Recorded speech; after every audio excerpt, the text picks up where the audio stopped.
Ay mga amo, i-release na natin yung ating Hilux na binild na simple lang naman yung build. Walang masyadong kolorete, walang masyadong arte-arte. Ito, simulan natin sa bumper. Front bumper with loop, SR, then LED lights na spotlight, super bright. Tapos dito sa kabila, ito sa Ironman side shooter. Then check nyo rin yung bracket, yan yung bagong bracket natin ngayon. Tapos tong airflow na snorkel.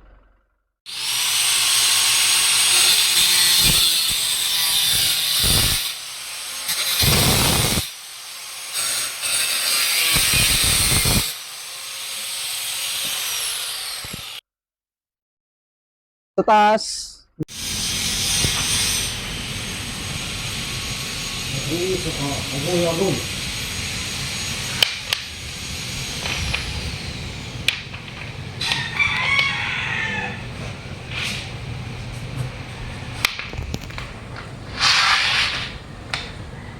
Slim rack. Tapos itong SR na hard case na 2x3, 2.5x3. Yan, check natin yung sa ilalim pa pala dito. Dito, nilagyan natin ng comfort na Explorer na suspension. Comfort. Then ito naman 295 70/70 na gulong. Then itong grid off-road na US na 17x9. Yan. Tapos dito sa likod wala naman, adalip lang. Ay, bodylip pala. Baka kung makalimutan, naka-bodylip nga pala yan. Bodylip ng 2 inches. Yan o. Ito. Naka-bodylip yan, 2 inches. Bodylip 2 inches sa likod. Wala man tayong install sa likod, no?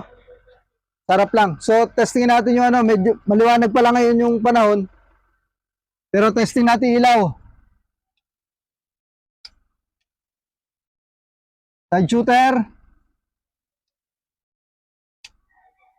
Spotlight.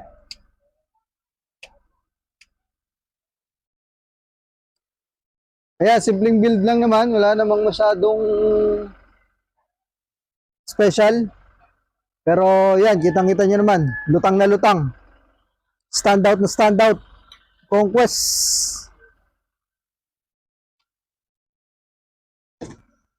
Ay, maraming salamat nga pala kay Kuya na sa atin pinagkatiwala yung rig.